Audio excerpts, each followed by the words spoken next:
This is an introduction to photosynthesis, a recap of what you know already, an introduction to some things you might not know already.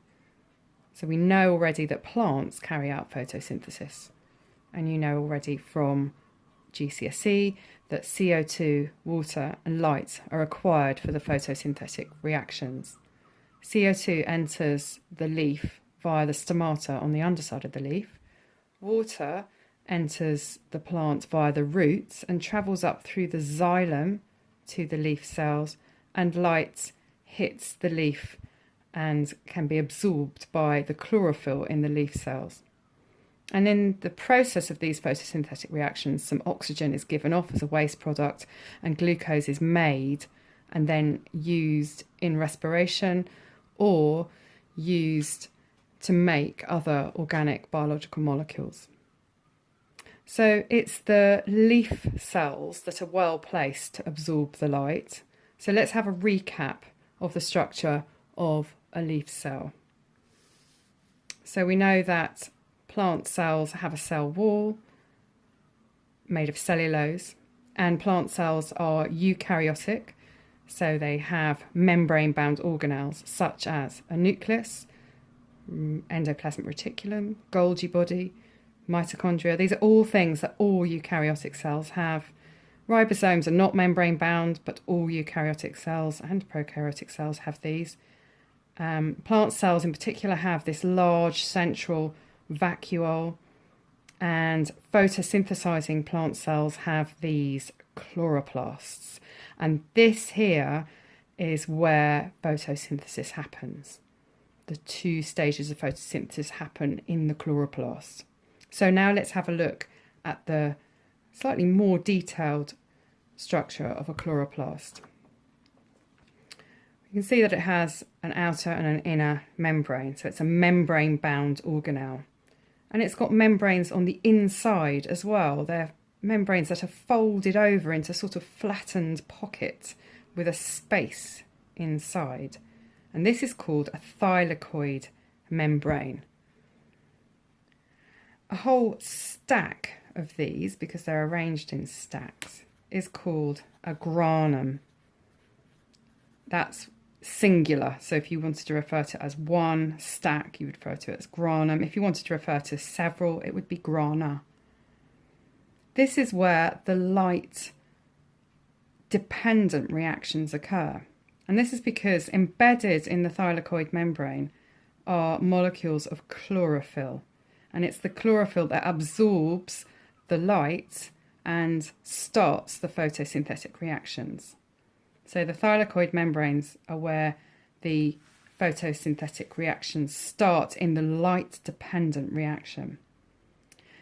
The fact that they're folded over, all folded over into little flattened pockets, means that there is a really massive surface area of these membranes inside the chloroplast. And let's think this through. The more thylakoid membrane surface area you have, the more of these chlorophyll molecules you'll be able to have embedded in the thylakoid membrane. That means there'll be more light absorbed, and so more light-dependent reaction, more photosynthetic reactions. The other structure that you need to know about inside the chloroplast, it's not really a structure, it's an aqueous fluid inside called the stroma. So the stroma has enzymes dissolved in it where the light-independent reactions can take place. So we know chlorophyll is key to photosynthesis because it absorbs sunlight and starts the photosynthetic reactions. Let's have a think about some of the other key molecules and structures that are required for photosynthesis. I'm going to have a look at an enlarged version of one of these thylakoid membranes to see a little bit more detail. I've got a drawing here. You can see this is an enlargement of one folded over thylakoid membrane. And we can see that it's made up of a phospholipid bilayer, just like any other membrane. where the hydrophobic tails of each phospholipid are pointing inwards towards each other, and the hydrophilic heads are pointing outwards. And you can see this is the top part of this thylakoid membrane, and this is the bottom part of this thylakoid membrane, and this is the space in between the two membranes. And we can see that embedded in this thylakoid membrane there are some proteins, and some of these proteins are called photosystems, which have chlorophyll at their core. So I've coloured these bits in green to show that these have got chlorophyll in them.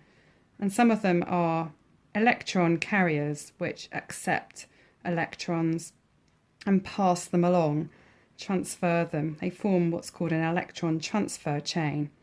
And some of the proteins are transport proteins, which allow the transport of molecules across, or ions across, the membrane.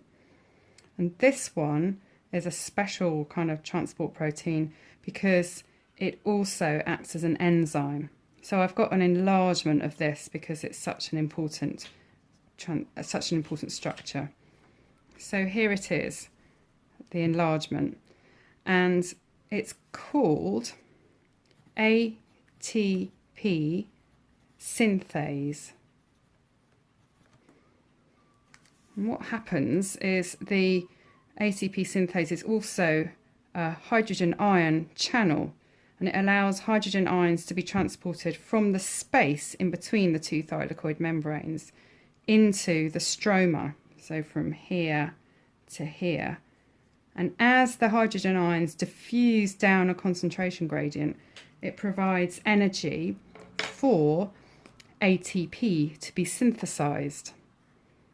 So ATP is made by joining ADP to an inorganic phosphate group. Another important molecule in photosynthesis is a molecule called NADP. Now NADP is actually a modified dinucleotide, and it is able to accept hydrogen ions and electrons, and as it accepts them it becomes reduced to NADPH. So NADP is picking up hydrogen ions and electrons and becoming reduced itself. We say NADPH, or we can say reduced NADP. What it does then is it travels to another part of the chloroplast, and it can drop the hydrogen ions and the electrons off to another compound and reduce that compound, which is essential in the photosynthetic reactions. And as it does that, it becomes oxidized. That's an oxidation reaction when it loses that hydrogen ion and electron, and it becomes NADP again. And it goes through this reduction oxidation reaction, becoming NADPH, transferring its hydrogen ions and electrons, becoming NADP again, picking up the hydrogen ion and any electrons, becoming reduced, and so on. It's simply taking the hydrogen ions and electrons, picking them up and taking them to where they're needed. Okay, so finally, let's just have a final word about the role of water. So water in the light-dependent reaction gets separated, split into its component parts, oxygen and hydrogen. This process is called photolysis or photolysis. The photolysis of water produces the oxygen that's given off during photosynthesis. In fact, what happens is the hydrogen atoms that come about from this splitting of water are separated themselves. Let's think about how that happens. So a hydrogen atom is actually just an atom with one proton in its nucleus and one electron in its outer shell. And when the electron is taken off, you're left with a positively charged hydrogen ion, or sometimes we refer to it as a proton because that's all that's left over, one proton. So this process of photolysis, or the splitting of water, happens during the light-dependent reaction. Here's a balanced equation of photolysis. And it generates the hydrogen ions and the electrons that we've mentioned during this tutorial. The hydrogen ions here, and electrons here. And we talked about the electron transfer chain. That's where they're coming from.